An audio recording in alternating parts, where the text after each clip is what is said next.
Vishnu Bhakti Prade Devi Satyavachai Namo Namaha.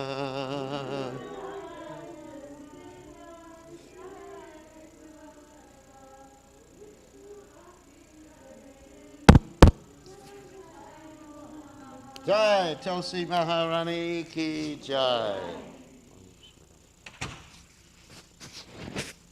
We offer our most respectful obeisances unto all the Vaishnava devotees of the Lord, who are just like desire trees, who could fulfill the desires of everyone, and they are full of compassion for the fallen, conditioned soul.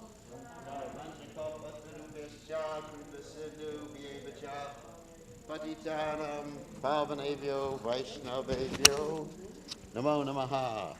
Hare Krishna. Hare Krishna.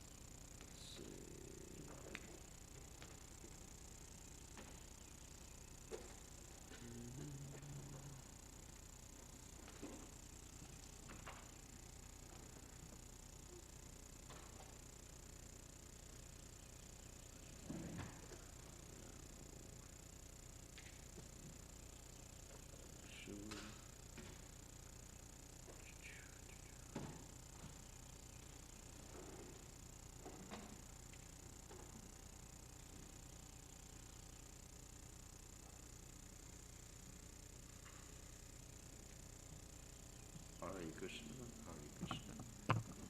You got some nice bugs for me? Nice bugs? You didn't see them, but they will manifest for sure.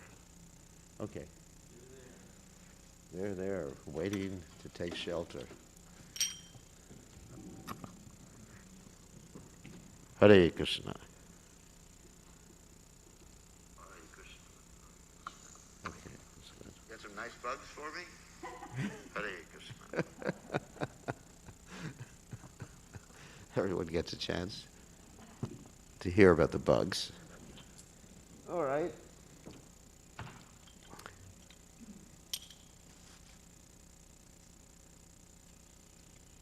Jaya Radha Madhava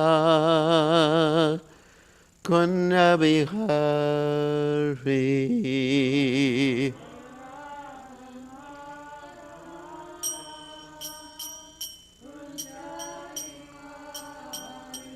Jaya Radha Madhava Kunja Bihari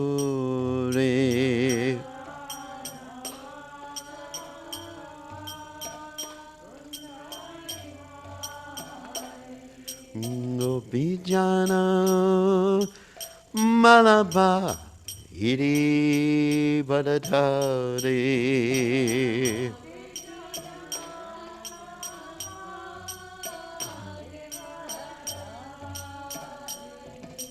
Gopijana Balaba Iri Badadari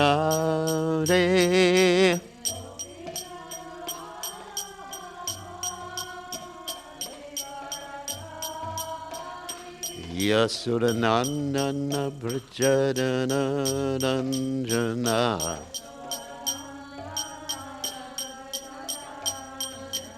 Yasudanandana Brajadana Ranjana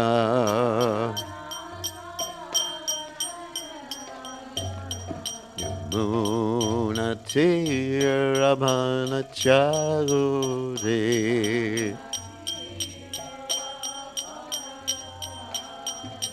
Yamuna Tira Manachari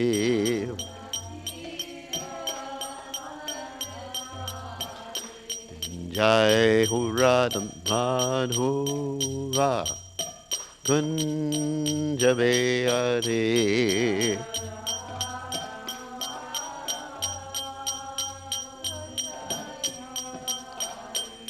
Jaya Radho Madhava Kunja Bihari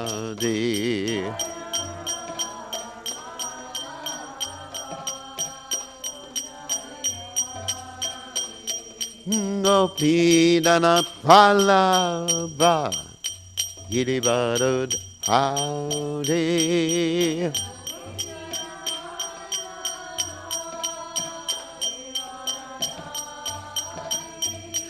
Gopijana Vallabha Girivarud Hari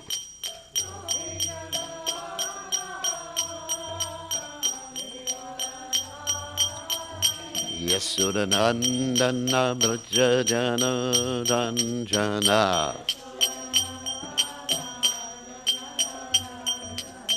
Yasudanandana Brajajana Ranjana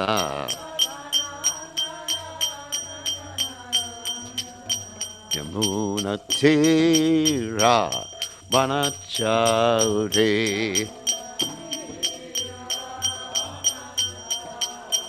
Yamuna Tira Vanachari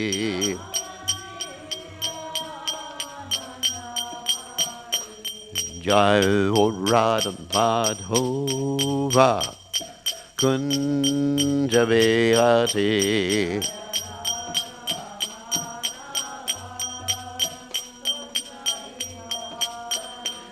Jai Radha Madhova Kunja Behati Madhova Jabihari Jai Om Vishnupad Paramahansa Paravidacharya also Tada Satashi Shibad His Divine Grace Savaya Charadada Bhaktivedanta Goswami Srila Prabhupada Ki Jai ISKCON Founder Acharya Srila Prabhupada Ki Jai Anantakoti Vaishnava Vrinda Ki Jai Namacharya Srila Haridas Thakur Ki Jai Prem Se Kaho Shri Krishna Chaitanya Prabhu Nityananda Sri Advaita Gadadha Shivasati Gaur Bhakta Vrinda Ki Jai Sri Sri Radhakrishna Gopikapanath Shyam Mukunda Radhakunda Giri Govardhan Ki Jai Vrindavanam Ki Jai Maturidam Ki Jai Jagannath Swami Ki Jai Yamunamai Ki Jai Shrimati Lasi Devi Ki Jai Samaveda Bhakta Vrinda Ki Jai Gaur Premananda Hari Hari Bol. All glory is the assembled devotees, all glory is the assembled devotees, all glory is the assembled devotees, all glory is to Shri Guru and Gauranga. Srila Prabhupada Ki Jai. Nama Om Vishnupadaya Krishna Prasthaya Bhutale Srimati Bhaktivedanta Swami Namani Namaste Saraswati Devi Gauravani Bachani Nivashesha Shunyavadi Paschatcha Deshatani. So we are reading from Srimad Bhagavatam, 10th Canto, 24th chapter, text 25. Om Namo Bhagavate Vasudevaya. Om Namo Bhagavate Vasudevaya.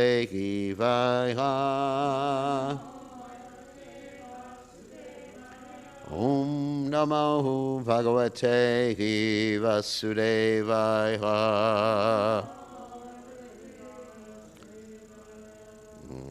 Tasmad Gavam Brahmanadam Adresh Charabhyatang Makaha Ya Indra Yaga Sambharas Thair Ayang Sajyatam Makaha Tasmad Gavam Brahmanadam Adres Charabhyatam Makaha Yahendra Yagya Sambharas Tairayam sajyatam makaha tasmatgavam brahmananaham adrishcharabhyatam makaha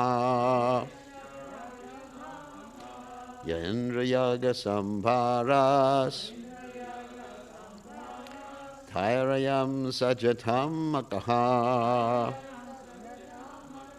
tasmadgavam brahmananaham adrishcharabhyatam makaha yahindrayaga sambharas Tairayam sajyatam makaha. Okay.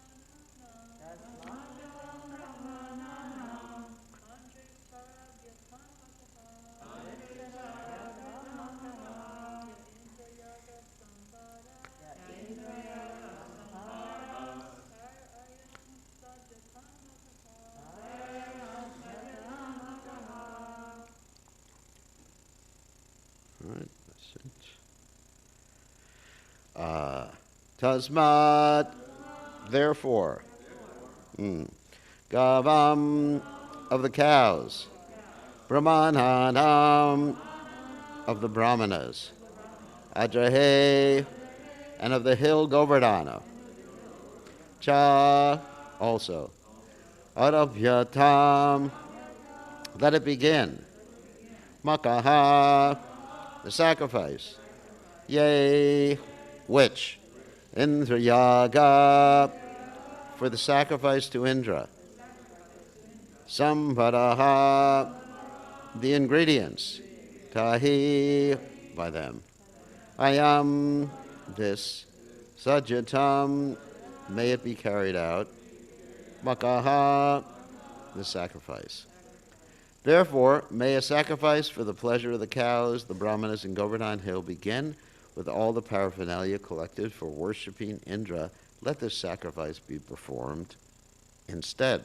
You can repeat, therefore may a sacrifice for the pleasure of the cows, the brahmanas in Govardhan Hill begin with all the paraphernalia collected for worshipping Indra. Let this sacrifice be performed instead. Purport by the servants of His Divine Grace Srila Prabhupada. Lord Krishna is famous as Go Brahmana Hita, the well-wishing friend of the cows and the brahmanas. Lord Krishna specifically included the local brahmanas in his proposal because he is always devoted to those who are devoted to the godly Vedic culture. So, I'm going to skip over Vishwanath Chakravarti Thakur's commentary because it's more or less the same as what was in the commentary by the disciples of Srila Prabhupada. I'm going to read a little bit of Jiva Goswami's commentary. Since the cows are our sustenance, we should perform sacrifice for them. Brahmanas were not mentioned in the previous statements, but are mentioned here since they are part of the livelihood of all classes. Uttaman, God Bhavaj, Jaschad, Brahmanas Chaiva Dharanat, Sarvashaishvasya Sargasya, Dharmato Brahmana Prabhu. The Brahmanas are the chief Varna because they rose from the head of the Lord. They are the senior Varna because they have knowledge of the Vedas and they give Dharma to the other Varnas. That's from the Manu Smriti. The forests were mentioned as likely livelihood previously, but are not mentioned here because they are not famous as a Devata. Thus the mountain takes prominence. Skanda Purana says, Ho, Vrindavana, Ramyam Yatra, Govardhano Girihi. Vrindavan is beautiful with Govardhan mountain. Only one sacrifice instead of three is mentioned because one serves all three. Tad Dravyena Giri Dvijan. They presented offerings to Govardhan Hill on the Brahmanas with reverential respect. Ichadri go dvija makam vasudeva prachoditaha yata vidhaya te gopa saha Krishna vrajam yayahu. The members of the cowherd community, having thus been inspired by Vasudeva to properly execute the sacrifice to Govardhan Hill, the cows and the Brahmanas, returned with Krishna to their village Braj. That's from the Bhagavatam later on in the same chapter. However, with words Krishna Anyatamam Rupam, Krishna assumed a form non-different from himself. Govardhan is glorified and considered non-different from Krishna. Thus, Govardhan is the chief object of worship, although there are many mountains in Vrindavan, such as Nandishvara and the 8 peaks, such as Varshana, Dwalagiri, and Sogandika. Govardhan is the chief, as understood from the meaning of its name, increaser of cows. By mentioning Govardhan among the mountains in the 5th canto, Srimad Bhagavatam, 5th canto, 19th chapter, text 16, it is also shown to be the principal mountain, the basis of all the other mountains of Braj. It is also famous in worship and local scriptures. It is famous for the festival in which people offer piles of food in front of it at various places, even before Krishna lifted it with his hand. It is mentioned also because of being situated at the front of Vrindavan and being very close. This worship should be performed with materials meant for Indra's sacrifice, since Indra worship was unnecessary, because the Devatas were useless in supplying livelihood. In using the material of Indra's sacrifice, there would be no extra labor in gathering materials. This would cause even more anger in Indra. This would produce maintenance of traditional dharma. This would be no different from previous actions, since only unsuitable traditions were rejected, while suitable traditions would be maintained. I'm going to skip most of Sanatana Goswami's commentary. I'm just going to read the last line, or the last sentence or so, of Sanatana Goswami's commentary, because it's important in this particular regard. Rejection of Indra was done without consideration, and then he indicates that the people were like sheep following a lead sheep into the river. And he says, Gada Lika Pravaha Nyaya. In other words, people were following like a tradition without knowing what the meaning or the usefulness of the tradition was. So let's go back and I'll just read the Sanskrit. 1 second of the verse, and then we'll talk about it. Tasmat kavam brahmananam andresh charabhyatam akaha yarindrayaga sambharas tarayam sadyatam akaha. So, Om Ganat Timiranda Shah Gananjana Shlokaya Jakshur Meditam Yena Tasmai Shigare Namaha. So I am so glad that I got this verse. Because it gives me an opportunity to talk about Govardhan. But before talking about Govardhan, I just want to mention briefly what Sanatana Goswami said about traditions, that yes, traditions are useful. We're not saying we should throw out all traditions, but we should only keep those traditions that actually mean something. That's it. You know, they connect us to Krishna, or they accomplish something practical. I mean, you see so many traditions, and I often cite this one in the Western world, such as the tradition of wearing ties and jackets. You know, ties originally came from the bow tie. The bow tie originally came from a napkin that people kept around their necks because they were sloppy while they were eating. So you see, you know, people have these traditions that have no basis in anything. Of course, when we want to fit into a particular culture without creating social disturbances, so we can go in like a pin, out like a plow, then we sometimes have to observe those local traditions. So it actually has a use in that particular regard. But we should keep in mind that there is actually no spiritual purpose to wearing a tie, no practical purpose for wearing a tie. It's just something we do so we fit in, we can give people Krishna consciousness, and we can work in the world. So you really have to keep an understanding of why you do what you do at every minute, and not think that this is something, you know, special. Or like last night we were talking about ladies getting pedicures and things like that. It's just different traditions. It's actually funny. So anyway, so that's the first point. The second point is that, so Krishna is showing how we should reject this principle of nimagraha, doing things without knowing why we're doing them, or even if we know why we're doing them, we should also be conscious while we're doing them why we're doing them. In other words, even if you can explain later why you did this particular thing, why when doing arti you touch the nose this way or touch the nose that way. Yeah, there's certain mudras and different symbols like that. Of course, I don't know why you do those things. But while you're doing them, you should also be conscious of why you're doing them. Not only should you know theoretically why you're doing them, why you do, the mudras, and of course you don't do those things here.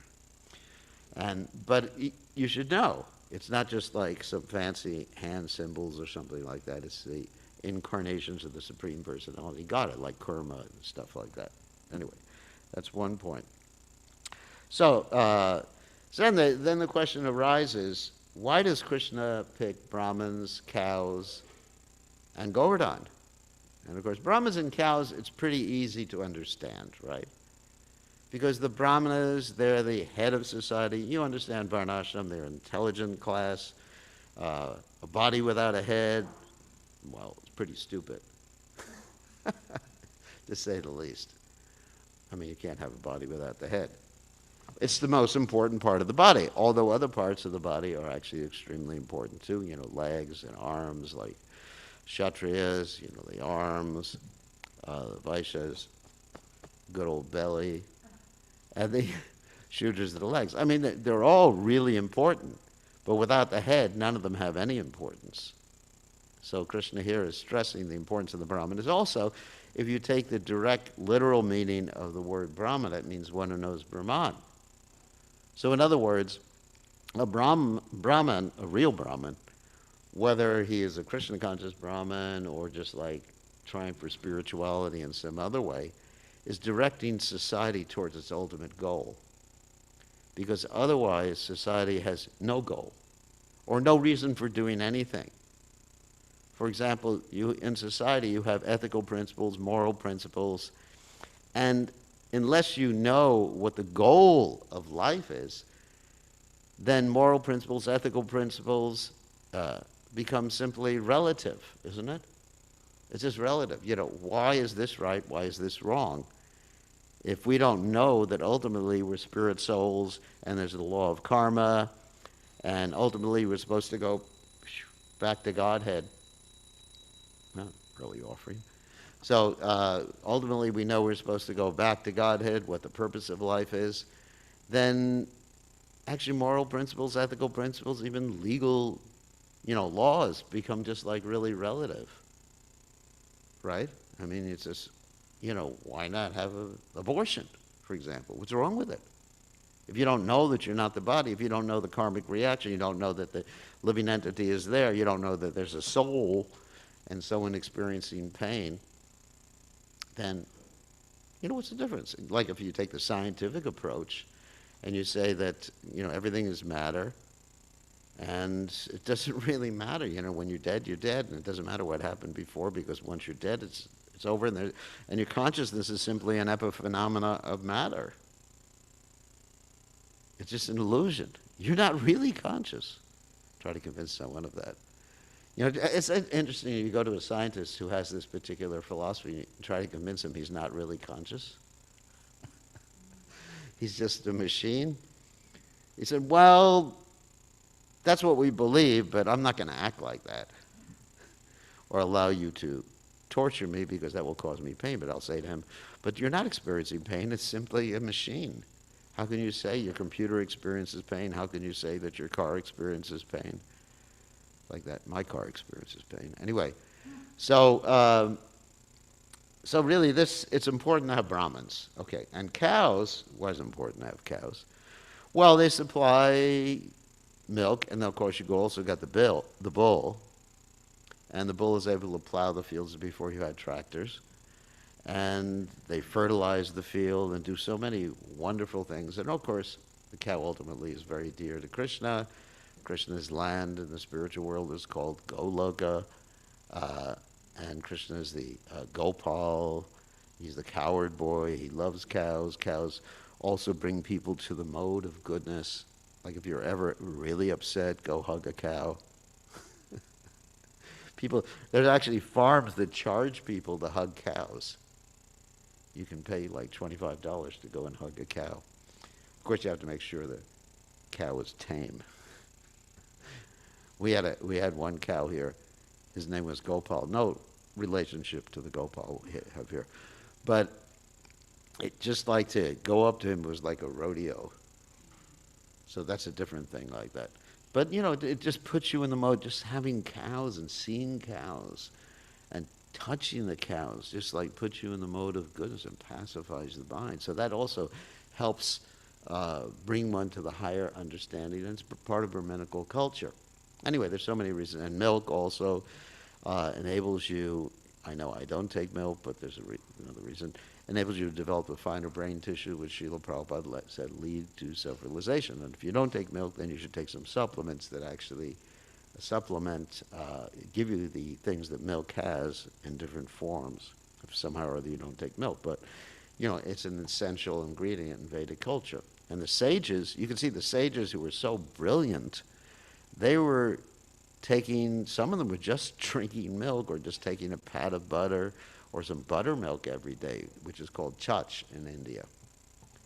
And they came out with these volumes. Look at Jiva Goswami, the most erudite scholar of all time, not only Vaishnava scholar, but spiritual scholar, or perhaps any type of scholar of all time, was subsisting on drinking milk. Because the sages would go to the householders' houses and just ask for a little milk. At the time, it's described in the Bhagavatam, at the time of milking the cow, they would go there. They would specifically time themselves. Prabhupada said one time about people doing madhukari, how they would collect chapatis. It's funny. He said, there are so many sannyasis who are doing madhukari, collecting chapatis, and so many chapatis, and there's more sannyasis than chapatis, or rotis, he would call them. And years ago, when I was in Vrindavan, Dinabandha Prabhu was describing how there were certain times when there was a chapati run, that the people knew that when the householders were making their rotis, making the chapatis, that sannyasis knew, and they would just like run there. But it was very unfortunate because the poor widows didn't get anything. There was some chauvinism there. So it's quite interesting. Anyway, so there's reasons. It's really obvious why the residents of Vrindavan were advised to worship the brahmanas and worship the cows. But what about this hill business? That's what I want to talk about. Worship hill. There's a bunch of stones, isn't it? Well, Govardhan is not an ordinary hill, nor are some of the other hills in Vrindavan, which are mentioned in the purport we just read of Jiva Goswami. Specifically, the Trimurtis. Trimurtis means Brahma, Vishnu, and Shiva. They take the form of hills in Vrindavan. And of course, Lord Vishnu, or Krishna, takes the form of Govardhan. And you have Lord Brahma, he takes the form of Barshana, because he wanted to serve Srimati Radharani. It's pretty ecstatic. Some of the points I'm making today are coming from the Garga Samhita, because he wanted to serve Radharani. And then because he takes the form of Barshana serving Radharani, Varshana has 4 peaks to it, which are really nice, because there are 4 heads to Lord Brahma. And those 4 peaks, I wrote them down, are called Mangar. And Mangar is where the Mankutir is, where Radharani gets angry at Krishna. So you see all the hills are not just like ordinary in Braj. Man, when you talk about the Man, Radharani's Man, that means Radharani's anger towards Krishna. And her anger is love. In the material world, our anger is, frustration, hate, kill, all those other nice things that we're accustomed to. When you get angry, I don't want to see your face anymore. But Radharani is angry to please Krishna. So she has her Man, so it's Man Mandir. There's a Man Mandir there on Mangar. And then on the other point, then there's the more kuti, where Krishna takes the form of a peacock. I mean, it's a really interesting story. I didn't really plan on telling it. But Krishna was associating with Radharani, and her mother-in-law was going to discover her associated with Radharani. So Krishna transformed himself into a peacock. And this peacock was on Radharani's lap, and that's more kuti. Anyway, a little esoteric for Bhagavatam class. And then there's Valaskar and Dangar, which means basically a pastime place and also a pastime of taxes. You know, where you have Krishna passing through the gopis, passing through like a little crevice. And Krishna just like smashing all their butter pots and everything like that. So that's Parshada. Pretty ecstatic. Anyway, I don't want to get too ecstatic in class. Anyway, so that's Parshada. And then you have Nandagon, which is actually Nandishvara, which is considered an incarnation of Lord Shiva. And of course, he's serving Nanda Maharaj and the other associates of Lord Krishna. And so it's really interesting. India is really a holy place. The rivers are holy, the mountains are holy. Let's just widen it to India right now. Just like many of us have spent time in Tirumala. And Tirumala is situated on the Venkateshwara Hills. There's actually 7 hills there. And these are considered the part of the spinal column of Lord Vishnu.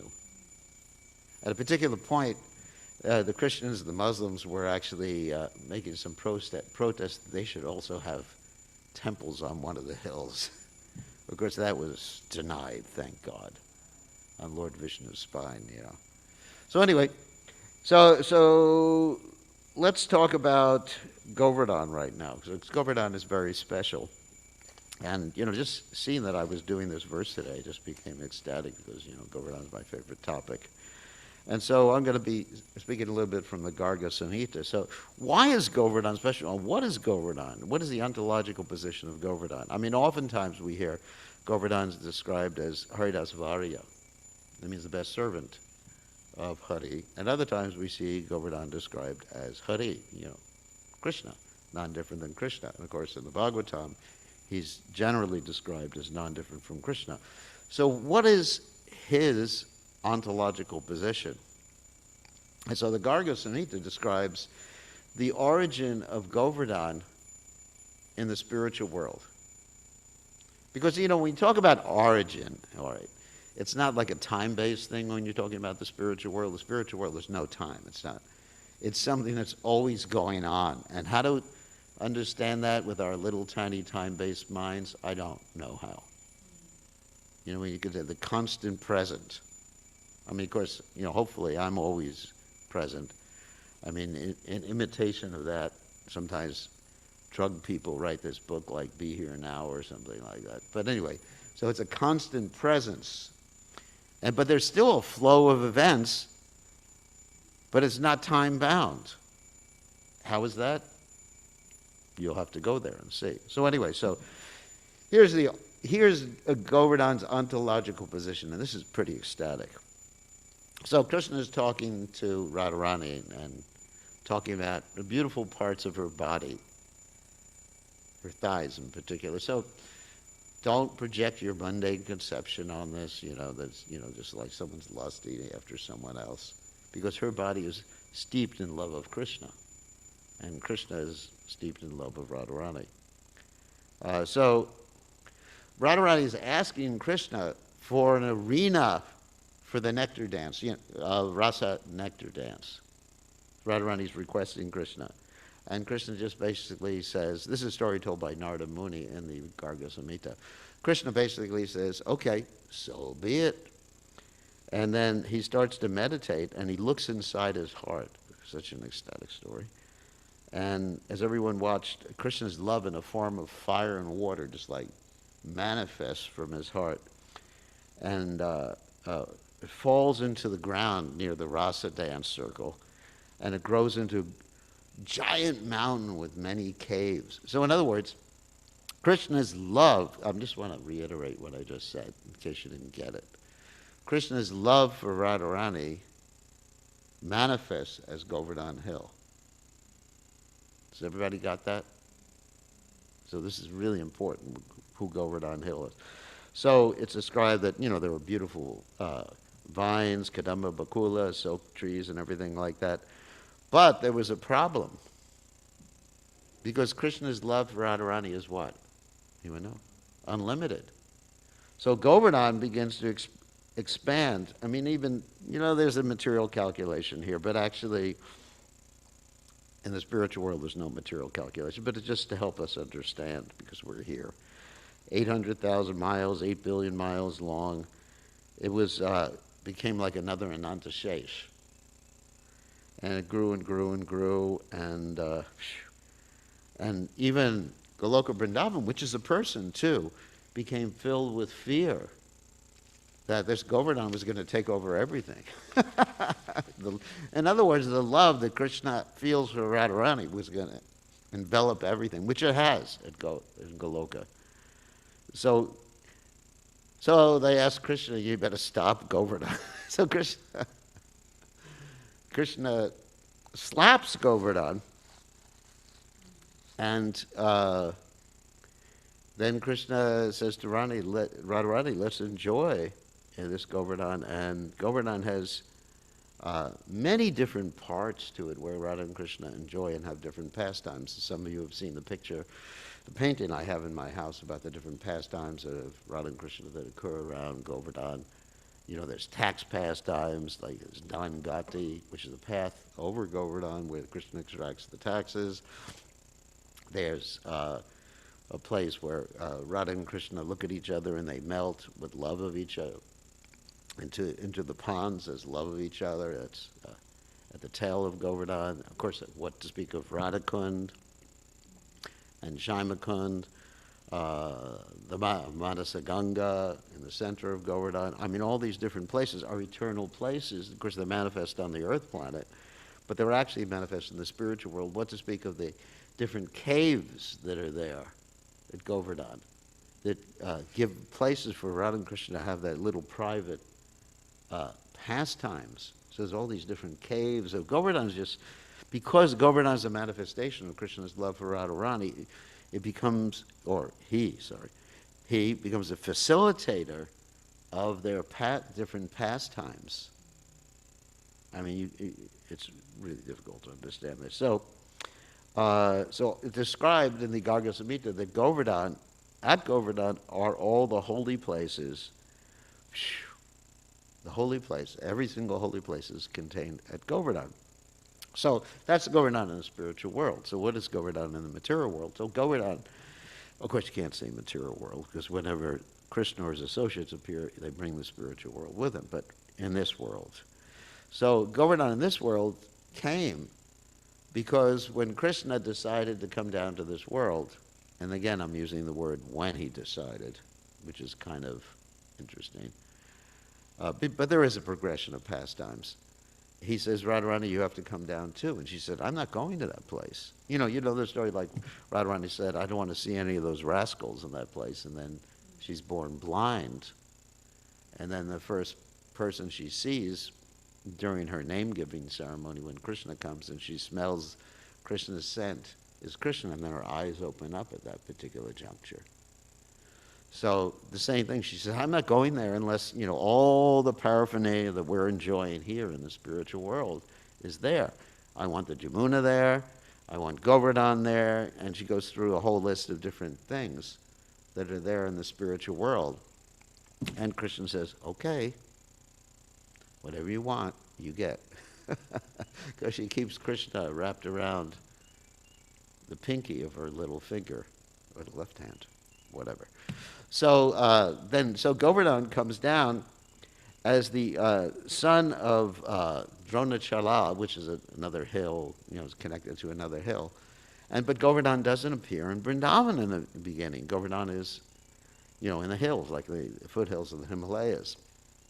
And then what happens is that you have this sage, Pulastya Muni. I think everyone knows this story. Pulastya Muni wants to have a hill in Kashi because, it's all flat there. And he goes to the father of Govardhan and he says, can I have your son? And the father, of course, says yes, respecting the sages. And the sage is able to pick up this mountain. But there's the deal that if he ever puts him down, then guess what happens? That's what Govardhan stays. So he picks up Govardhan flying through the air, and then Krishna uses his mystic power. Govardhan, who was not different from Krishna, used the mystic power to make the sage have to go to the bathroom. And so he lands, relieves himself, and he tries to move Govardhan again, and Govardhan's now in Braj or Vrindavan. And he gets really angry because he had this whole plan. If you're frustrated, you get really angry. Sometimes, I get angry if something doesn't happen the way I was supposed to happen. So this sage is angry, and he gets super angry. And when sages get angry, they curse. And he cursed Govardhan to shrink by the size of the mustard seed every day. And that's why he was so big when he was put down, and then he keeps shrinking. But actually, that's an exoteric understanding. The real reason Govardhan is shrinking is when Krishna left the planet, he couldn't bear the separation from Krishna, so he's sinking into the earth. And part of Govardhan you can't even see anymore. He's actually under the earth, what we call the upper half of the hill towards Radhakund. Mostly he's under the hill.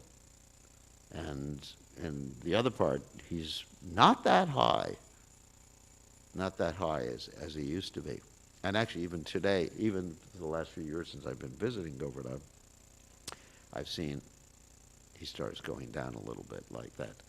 So that's the ontological position of Govardhan. And just one other story I wanted to tell really quickly. This is also from the Garga Samhita in the third canto, chapter 10, about how powerful Govardhan is, the Govardhan Shilas are. Because Govardhan Shilas are considered part of the transcendental body of Krishna. But as I said before, the transcendental manifestation of Govardhan is very much connected with Krishna's love for Radharani. So the worship of Govardhan, therefore the worship of Govardhan is not just contrasting it with this ritualistic worship of Indra. It's simply ritual based on, tradition. But the worship of Govardhan is not even Vaidhi Bhakti. The worship of Govardhan is Raganuga Bhakti. It's spontaneous. Like in the temple, we have the Vaidhi Bhakti rules. We offer at a certain time of the day, and we're trying to be punctual. I remember in the early days, I would stand by the door with my watch and count 10, 9, 8, 7, 6. Get on the altar. And terrorizing all the pujaris. No, I don't do that anymore. Perhaps I should. But anyway, so that's Vaidhi Bhakti. And, everything's very punctual, a certain time, certain standard offering. But the relationship with Govardhan, because Govardhan manifests Krishna's love for Radharani, is actually, you can't even mention or describe, but it's more on a spontaneous, not more, it is on the spontaneous platform. So, anyway, oh my God, I don't have time for this story. Too bad. Anyway, I'll tell the story in 10 seconds or less. There was a Brahmin who went to Braj to sort of like pay his debt to the forefathers and everything like that. And then he went to Braj and he got a Govardhan Shila. And when he was leaving Braj, he had his Govardhan Shila. There was a big Rakshasa with many heads and many tongues and many arms and everything that attacked him. And he didn't have any weapon to defend himself against this big Rakshasa.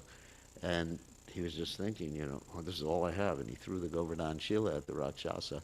And the Rakshasa turned into a great Vaikuntha Vasi. And there's actually statements of the Garga Samhita that simply seeing Govardhan, the person attains the supreme goal of life. And there's many comparisons here. Although one has committed many sins, one sees Govardhan, which is called Mount Mangala. It's called the auspicious mountain one attains a spiritual form. There's no other holy place as sacred as Govardhan. So here, in this particular verse, we're being introduced to the worship of Govardhan, and I am very thankful that Krishna gave me this verse today. Yeah, we have one on the tail, near the river. There actually is a Govardhan hill. Okay, on that happy note, we will read Radha Golokananda and Imperial.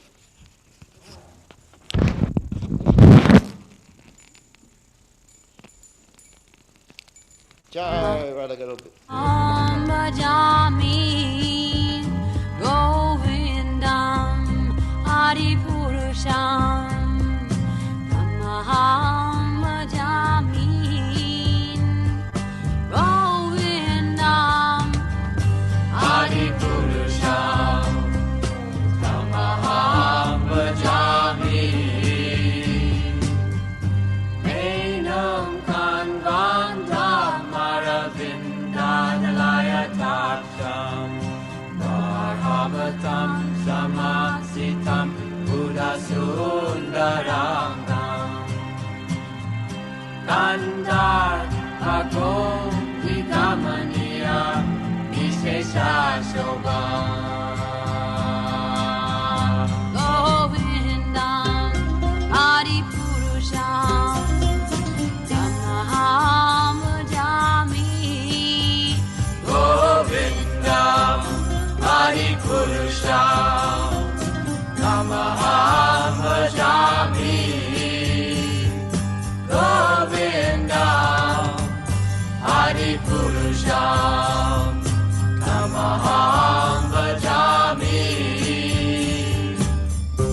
Angani Asa Sakale Priya Priti Manti Pasyanti Panti Kayanti Chiram Naganti Ananda Chinmaya Sadhu Kalavirasya Govindam Adipurusham Tamaham Bhajami Govindam Adipurusham Tamaham Bhajami Govindam Adipurusham Tamaham Bhajami Govindam Adipurusham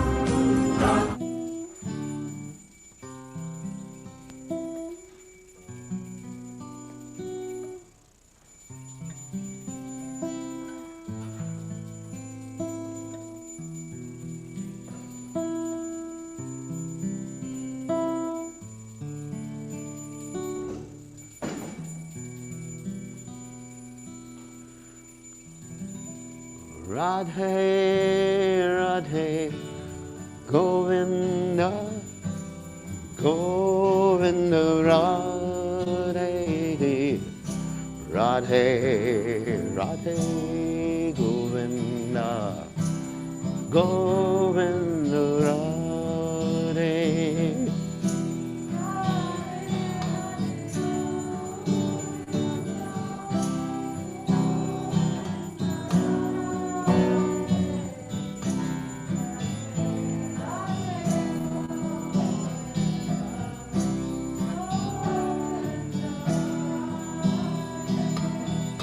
Radhe, Radhe, Govinda, Govinda, Radhe,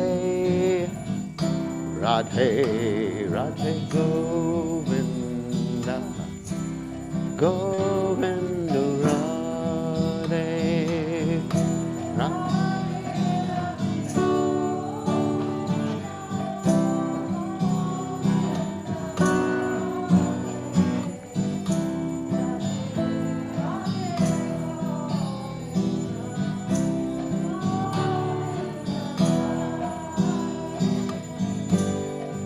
Radhe, Radhe, Govinda, Govinda Radhe Radhe Radhe Govinda Govinda Radhe.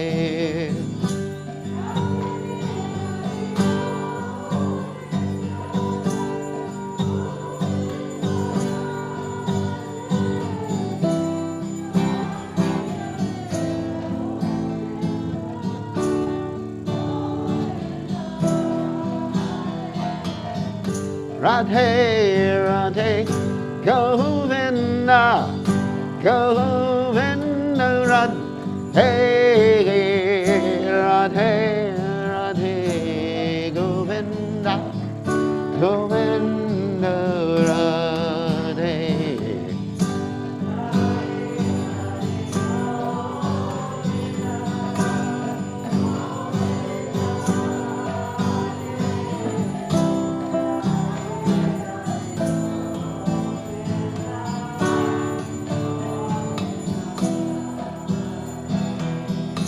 Hare Krishna, Hare Krishna, Krishna Krishna, Hare Hare, Hare Rama, Hare Rama, Rama Rama, Hare Hare.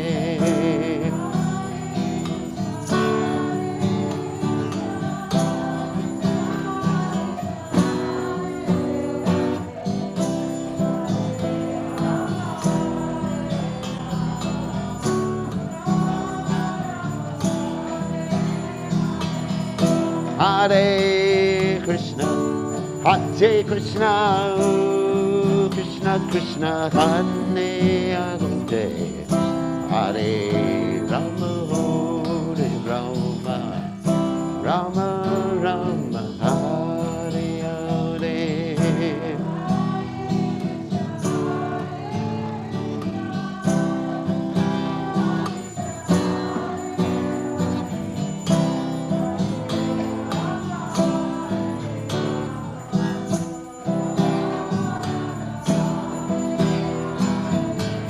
Hare Krishna, Hare Krishna, Krishna Krishna, Hare Hare, Hare Rama, Hare Rama, Rama Rama, Hare Hare.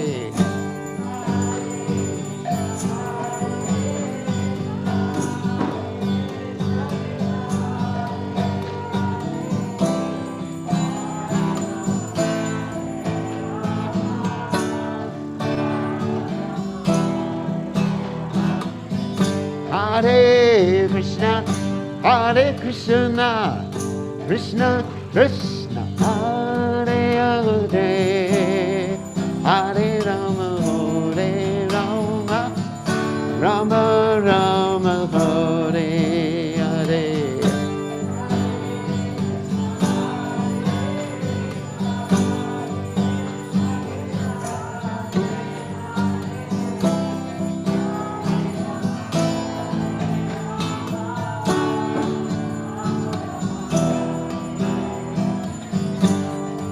Radhe Radhe Govinda Govinda Radhe Radhe Radhe Govinda Govinda Radhe.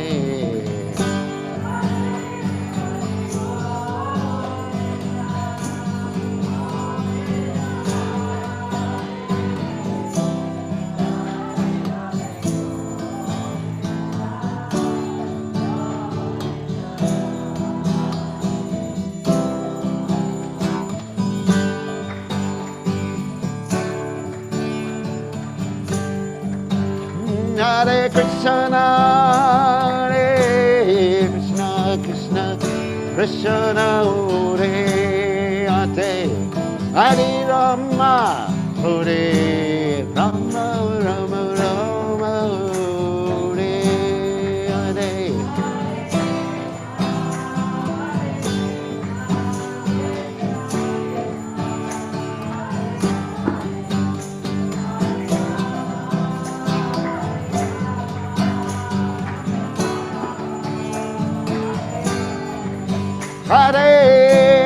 Krishna, Hare Krishna, Krishna Krishna, Hare Hare Hare, Rama Hare Rama, Rama Rama, Hare Hare.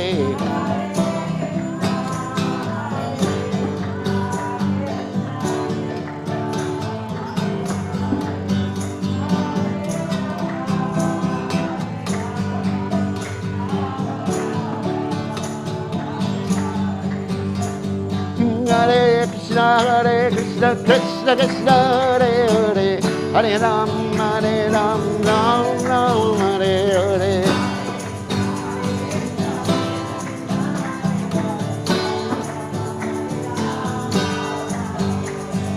Hare Krishna, Krishna Krishna, Hare Hare, Hare Ram, Ram Ram, Hare Hare.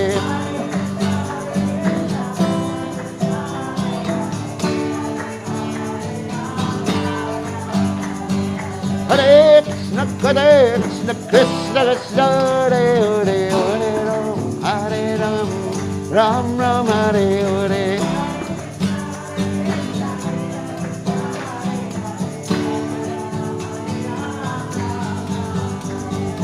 Ranna Golokena Nura, Golokena Nura, hey.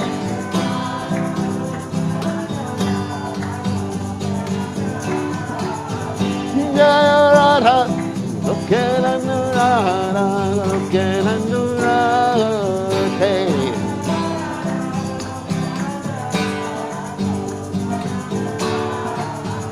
Jaya Radha,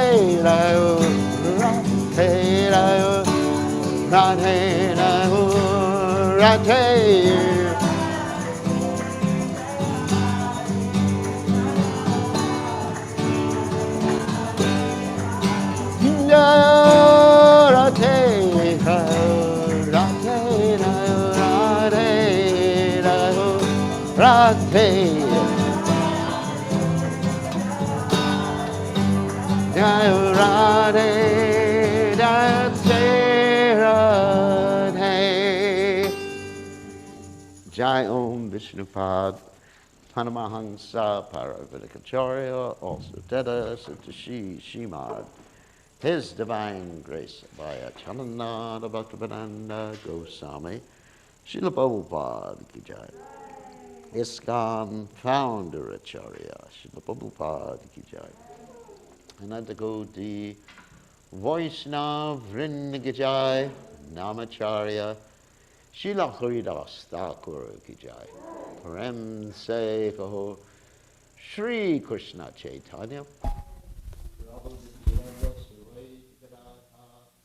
Shivasani Gaur Bhakta Vrinda Ki Jai, Shri Krishna Gopikapatnath, Shyam Kun Radhakunda, Giri Govardhan Ki Jai, Vrindavanam Ki Jai, Acharanam Ki Jai, Jagat Goswami Ki Jai, Ivanai Ki Jai, Srimati Vasudev Ki Jai, Bhakta Vrinda Ki Jai, Go.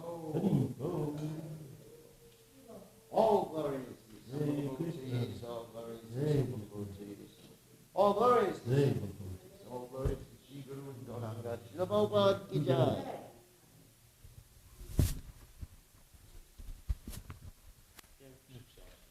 Chetudarpanamarjanam Bhavamahadavagni Nirvapanam Shreya Kairavya Chandrika Vitaranam Vidyavadu Jivanam Anandam Buddhi Vardhanam Pratipadam Purnamrita Swadanam Sarvatmasnapanam Param Vijayate Shri Krishna Sankirtanam Nam Namakari Bahuda Nija Sarva Shakti Tatrapitani Amrita Smarane Nakala Etadrishita Vakripa Bhagavan Mamapi Dordaiva Midrishamiha Naniraga Trinada Pisunichena Tarora Pisuhishuna Amanina Manadena Kirtaniya Sadahari Nadaram Najanam Nasundarim Kavitam Va Jagadishakamaye Mama Janmani Janmani Ishvare Bhavatad Bhaktir Hoitaki Twai Ai Nanda Tanuja Kinkaram Patitam Mam Vishame Bhavam Buddha Kripaya Tava Pada Pankaja Stita Duli Sadrishim Vachintaya Nayanam Galada Shudarya Varanam Gadgara Rudaya Gira Pulakarnishitam Vapukada Tavanama Grahaneva Vishyati Yugayatam Namishena Chakshusha Pravashayatam Shunayatam Jagat Sarvam Govindam Virahename Ashlishava Padam Ratam Panastu Mam Adarshanam Marma Hatakarotuva Yatatava Bindato Lampato Mat Prananatastu Saevanapara. Victory to the Sri Krishna Sankirtan, which cleanses the heart of all the dust accumulated for years and extinguishes the fire of conditional life, of repeated birth and death. This Sankirtan movement is the prime benediction for humanity at large because it spreads the rays of the benediction moon.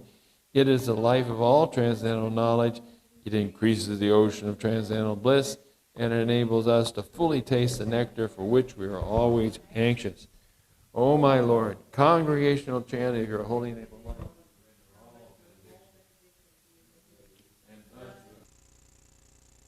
Like Krishna, Govinda, in these transcendental names you invest all your transcendental energies. There are not even hard and fast rules for chanting these names. My Lord, with kindness you enable us to easily approach you by your holy names, but I am so unfortunate that I have no attraction for them. One should chant the holy name of the Lord in a humble state of mind, thinking oneself lower than the straw on the street. One should be more tolerant than a tree, devoid of all sense of false prestige, and should be ready to offer all respect to others. In such a state of mind, one can chant the holy name of the Lord constantly. O Almighty Lord, I have no desire to accumulate wealth, nor do I desire beautiful women, nor do I want any number of followers. I only want your causes of devotional service, birth after birth. O son of Maharaj Nanda, Krishna, I am your eternal servitor, yet somehow or other I have fallen into the ocean of birth and death. Please pick me up from this ocean of death and place me as one of the atoms of your lotus feet. O my Lord, when will my eyes be decorated with tears of love constantly when I chant your holy name? When will my voice choke up, and when will the hairs of my body stand in at the recitation of your name? O Govinda, feeling your separation, I'm considering a moment to be like 12 years or more. Tears are flowing from my eyes like torrents of rain, and I'm feeling all vacant in the world in your absence. I know no one but Krishna is my Lord, and he shall remain so, even if he handles me roughly by his embrace, or makes me brokenhearted by not being present before me. He is completely free to do anything and everything, for he is always worshipable Lord unconditionally.